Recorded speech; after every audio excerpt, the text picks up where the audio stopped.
Hello and welcome back to Ali Kit Review. In this video I'm going to be covering my two helmets. So on the left, as you see, we've got the MK7 British Army helmet, and on the right we've got the new Virtus helmet. Okay, so starting with the MK7. The MK7 was issued after the MK6 and 6A in the late stages of the Herrick tours in Afghanistan. It was issued with part of the upgraded body armour system from Osprey, with the Osprey Mark IV, and it was often set up quite minimal because in those environments you couldn't really break yourself up with foliage because there was nothing there, it's just desert. So they went with quite light colours. Obviously mine has the MTP cover with it. Over the top of that I've put a nice tight scrim. It's got a few rips in it, a few tears, but just adds to the look. Down there I've got obviously a cat's eye headband with the two cat's eyes in the back, which I'll get to, and then just the sniper tape, which has been dolled up a bit. As you can see, compared to the 6A and the 6, it does have sort of an instep along the front, so it's raised at the front. Obviously mine's got the night vision mount on the front there as well, which has been sprayed in tan to match. Okay, so it has got an instep. It's a lot better side and rear protection. However, there was still a bit of a blockage there when you had your body armour on as well and you're in a prone position. So they were good for the protection. Obviously rated up to 7.62 rounds. If you look online, there's a lot of examples of when they really did work, when soldiers obviously unfortunately got shot in the head and obviously came out the other side of it and survived thanks to this helmet. Obviously the later stages of that operation, it was sort of, they were looking at progressing the soldier system, which is when we moved on to the Virtus, but it was good for its time. It did what it was meant to do. It was nice and comfortable, and it really was a favourite with quite a lot of soldiers. If we look inside,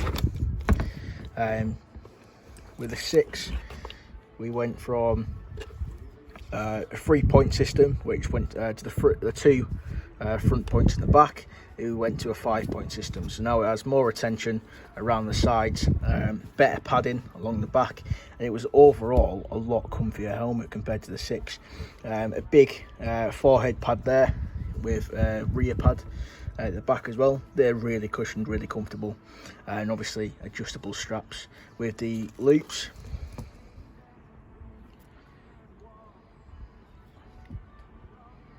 So just carrying on, we've got obviously a 2-point button system compared to the 1-point, so there's a lot more stability and really comfortable leather pad there for the chin, with the canvas as well.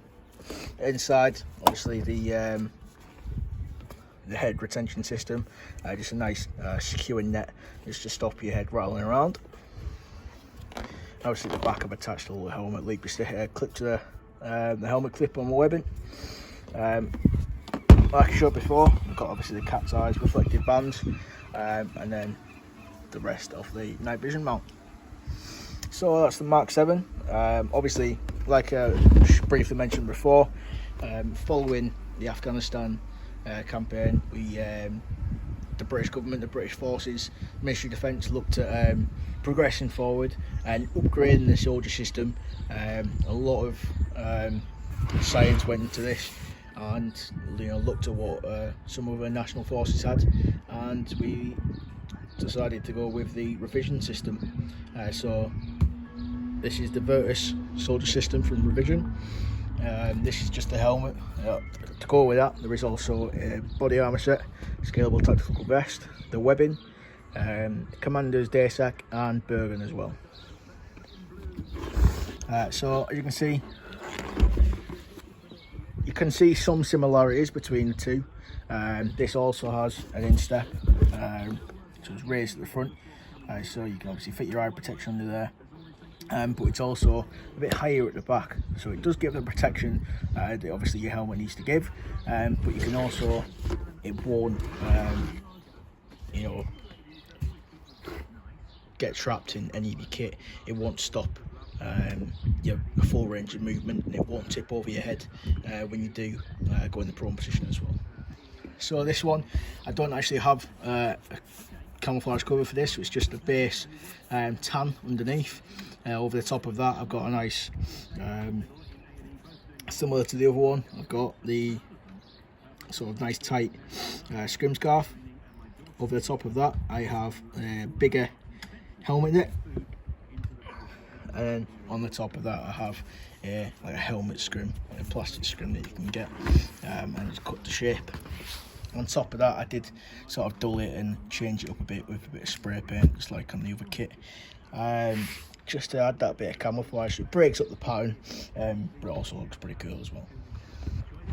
As you can see, the difference between that, when you have to get a night vision strap to go over the top, this actually has it built in. So underneath this cover here,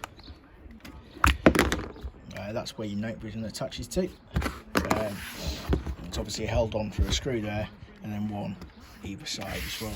And you can get Picatinny rails which sit up there. This helmet does also come with a visor and mandible that you can attach to it. Both of them used in conjunction together when you sort of public order training, but otherwise, you know, you don't really use them. You just use the revision sawflies or bullet ants, or even wolf spider, the different types of eye protection that you get with them as well. So, you know, in the early stages there was a few issues with this helmet, mainly with the retention system breaking. This retention system is really adjustable, so obviously it twists at the back and it tightens or loosens to your head there. Okay, similar to the old helmet, you've obviously got a nice mesh liner there, so you know, it keeps on top of the head.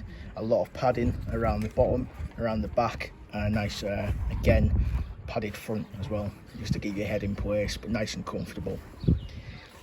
It's a lot lighter than Mark 7, but you know, it still does its job. It still has that same level of protection, and you know, it's a really good improvement on the old system. Same again, we've got a nice leather part on the chin strap, really nice and comfortable. Doesn't rub or chafe or anything like that. And it's just, you know, all round a better helmet. Is being issued out to, you know, all of the forces now. As you can see, revision on there, hopefully. Yeah, so all the straps are adjustable as well. They're all movable, and they just literally lock into place. So that's movable, and you just clip it down and lock it.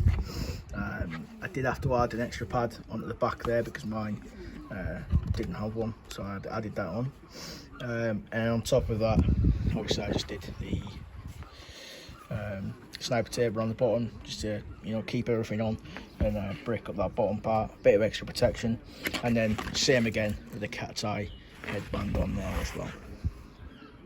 Okay, they do come in different sizes, so obviously get the right size for you, but you know, they are spectacular helmets.